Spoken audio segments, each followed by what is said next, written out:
Assalamualaikum warahmatullahi wabarakatuh. Saya Eko Heri Susanto. Baik, kita masuk ke video part 3. Nanti akan kita bahas bahasa pemrograman tingkat tinggi ya. Nah, untuk mengawali video ini, saya punya sebuah kalimat seperti ini. Manusia itu sangat sulit untuk memahami kode mesin ya. Makanya kita harus bisa mengendalikan mesin menggunakan bahasa manusia ya. Nah, itulah visi dari pemrograman tingkat tinggi. Baik, gini, misalkan kita punya bahasa seperti ini ya. Pertanyaannya bingung nggak sih? Ini bahasa assembler yang sudah kita buat kemarin ya. Nah, dari bahasa ini, programnya itu hanya menampilkan huruf A saja kan ya di monitor ya. Padahal kalau dicermati, nah tentunya logikanya sangat rumit sekali ini, ya kan? Nah, oleh karena itu, dengan alasan rumit inilah akhirnya programmer itu enggan menggunakan bahasa rakitan atau bahasa assembler gitu ya. Nah, dengan alasan ini akhirnya sekitar tahun 1960-an para programmer di Bell Labs, ada Ken Thompson, Dennis Ritchie dan kawan-kawan, itu akhirnya mengembangkan bahasa programan yang lebih manusiawi. Nah, bahasa itu akhirnya dinamakan bahasa C gitu ya. Kok bahasa C? Bagaimana ceritanya? Oke, ini saya sekilas menunjukkan sejarah lahirnya bahasa C ya. Jadi gini, pada tahun 1960-an di Bell Labs ya, itu ada proyek untuk membangun sistem informasi namanya Unix gitu. Nah, awalnya programmernya ada Ken Thompson, Dennis Ritchie dan kawan-kawan itu membangun Unix dengan bahasa assembly. Akhirnya bahasa ini dinamakan bahasa A gitu ya. Setelah jadi, sistem operasi ini diterapkan di komputer PDP 7 gitu. Ini tahun 1960. Nah, muncul permasalahan assembler yang rumit tadi ya. Akhirnya Ken Thompson mengembangkan bahasa B untuk membangun Unix. Dimana Unix yang dibangun dengan bahasa B ini akhirnya bisa dijalankan di komputer versi PDP 11 gitu. Ada masalah di sini. Ternyata bahasa B ini masih banyak kesalahan. Jadi Unix tidak jalan optimal gitu ya. Makanya pada tahun 1969 sampai sekitar 1972, Brian Kernighan, Dennis Ritchie dan kawan-kawan akhirnya mengembangkan bahasa C. Nah, akhirnya bahasa C inilah digunakan untuk membangun Unix gitu. Nah, pada akhirnya bahasa C ini sendiri juga berkembang ya. Sampai saat ini perkembangannya terus ada gitu.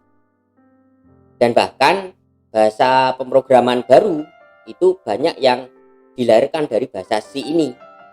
Contohnya seperti bahasa Python, kemudian interpreternya PHP, interpreternya JavaScript yang namanya Engine V8 yang dikembangkan Google ya, itu dibangun pakai C++. Oke, itu sekilas sejarah lahirnya bahasa C ya. Nah, biar nggak penasaran, kita langsung praktek bahasa C dulu ya.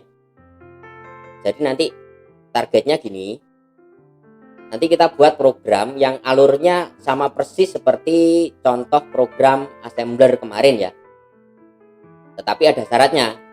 Syaratnya tentunya kita perlu install compilernya dulu. Compilernya namanya GCC atau singkatan dari GNU Compiler Collection gitu.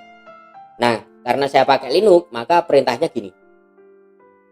Untuk installnya ya, yang pertama sudo apt update dulu, kita update sistemnya, kemudian baru kita install build essentialnya. Nah, itu otomatis GCC ikut terinstall. Oke ya. Baik, kita langsung praktek dulu. Oke, langkah awal kita ke terminal dulu. Ini untuk install GCC-nya ya. Caranya gini, sudo apt update. Ini kita enter. Lalu kita isi password. Nah, sudah, biarkan proses yang update ya. Oke, selesai. Lalu kita install. Sudo apt install build main essential. Kita enter lagi. Nah, sudah selesai. Coba kita cek versionnya ya. Nah, perintahnya gini. Nah, ini sudah muncul versinya. Oke, sudah selesai. Kita langsung praktek coding. Kita buka Visual Studio Code. Kemudian kita open project kita yang kemarin ya, di home algoritma ini kan ya. Nah, ini program kita yang kemarin yang pakai assembler kan ya.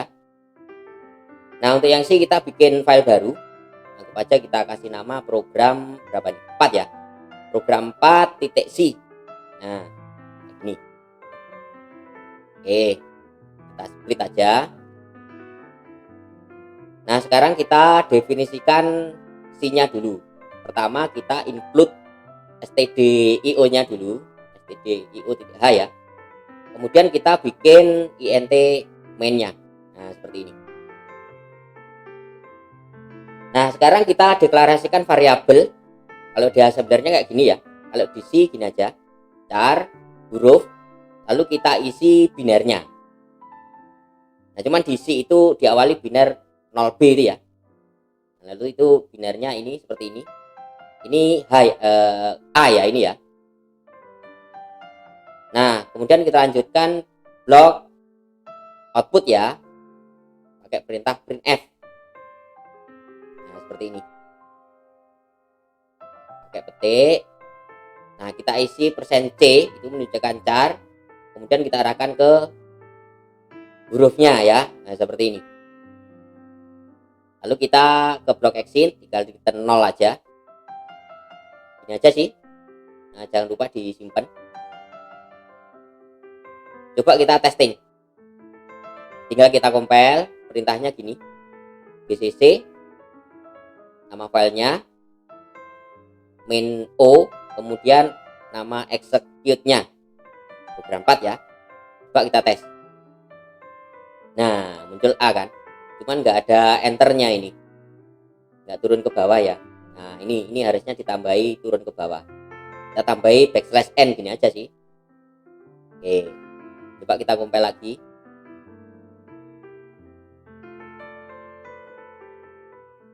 Nah, gini ya. Oke, coba kita jalankan lagi. Loh, kok nggak berubah? Oh, ternyata lupa belum disimpan. Simpan dulu ya. Oke, terus kita compile lagi. Nah, seperti ini. Kita enter, terus kita jalankan. Nah, sudah muncul seperti ini. Sama dengan yang program 1 yang assembler ya. Oke. Kita lanjutkan. Kita bikin gini. Kita cek objek DAM-nya dulu. Kita cek kode mesinnya dulu ya. Yang pertama yang assembler yang kemarin ya. Nah, ini hasil kode mesinnya seperti ini. Pendek ya. Terus sekarang kita bandingkan dengan program 4 yang pakai C. Objek DAM min D min M. Nah, seperti ini. Kemudian ini yang program 4 ya. Nah, kita enter. Wah, gini. Coba dicek. Wih, panjang banget. Nah, sepanjang ini ya. Oke. Nah, tadi sudah praktek, kemudian kita sudah objek DAM juga ya. Hasilnya seperti ini. Dengan assembler, hasil objek DAM-nya seperti ini ya. Nggak panjang kode mesinnya. Kemudian kalau dengan C, ternyata hasil objek DAM-nya itu panjang. Nah, seperti ini. Ini yang saya potong ini ya. Nah, ini dengan C, kalau kita compile, itu akan menghasilkan kode mesin sebanyak 218 baris ya. Nah, di sisi lain, kalau assembler yang kita bikin kemarin, itu kalau dikompil itu menghasilkan kode mesin cuma 16 baris. Selisihnya jauh banget ya, 16 ke 218 gitu. Nah, pertanyaannya, apakah kode mesin dari bahasa kita atau bahasa yang kita rakit itu lebih efisien dibanding kode mesin dari bahasa C? Nah, kita buktikan dulu gitu ya. Oke, kita praktek lagi untuk membuktikan C itu efisien kok enggak. Oke, kita lanjutkan praktek ya. Nah, kita buat program yang alurnya sama seperti program 2 assembler kemarin. Yang ini ya. Kita buat file baru namanya program 5 gitu aja ya. Program 5.c. Oke, kita split aja. Lalu kita definisikan C-nya dulu ya. Seperti biasa include stdio.h. Kemudian kita bikin int main-nya. Nah, kayak gini. Nah, sekarang kita deklarasikan variabel hurufnya ya. Kalau di sini ada char huruf gini aja. Oke, kita bikin blok input. Kalau di sini perintahnya gini, scanf. Jangan lupa petik, jangan lupa titik koma ya. Ini bisa kita isi %c kayak gini. Kemudian kita isi dan huruf. Berarti akan mengisi ke variabel huruf ya. Oke, kita lanjut. Kita bikin perintah output yang printf ya. Nah, ini kita isi %c sama dengan scan-nya. Kemudian ini kita isi huruf. Ini aja sih. Nah, ini jangan lupa enternya, \n. Nah, yang printf ini blok output yang ini loh teman-teman ya. Oke, yang terakhir tinggal kita return 0. Berarti ini blok exit. Sudah, gitu aja, kita simpen. Terus kita testing ya. Perintahnya sama, gcc program 5.c min o program 5. Kita enter. Terus kita tes. Kita input A. Nah, munculnya A juga kan ya. Coba kita cek yang program 2. Yang assembler kemarin ya. Nah, hasilnya sama ternyata. Muncul A juga kan ya. Oke, hasilnya masih sama. Kita praktek lagi. Coba kita bikin program yang untuk input output ya. Oke, berarti ini setara dengan program 3 assembler yang kemarin. Nah, kita bikin file baru lagi namanya program 6.c. Itu aja. Oke, kita split. Nah, terus kita siapkan C-nya dulu. Include standar io, kita bikin int main-nya. Nah, terus kita deklarasi variabelnya pakai integer ya. Untuk angka 1, ini untuk angka 2, dan ini untuk hasil. Oke, gitu aja untuk variabelnya. Lalu kita bikin blok inputnya. Berarti pakai scanf. Nah, kayak gini. Ini kita kasih %d, terus ini menunjuk ke variabel angka ya, angka 1. Nah, gitu. Terus kita bikin untuk yang blok input angka 2. Sama saja dengan yang angka 1 tadi. Nah, kayak gini aja. Kemudian kita lanjut untuk blok proses. Simpel aja di sini, tinggal hasil sama dengan angka 1 plus angka 2. Itu ya. Jangan lupa titik koma. Kemudian untuk blok hasil ya tinggal printf. Jangan lupa titik koma ya. Ini ada %d, kita kasih enter, kemudian yang kita tampilkan hasilnya. Tinggal blok exit, kita kasih return 0. Sudah, gitu aja. Saya simpen. Coba kita tes.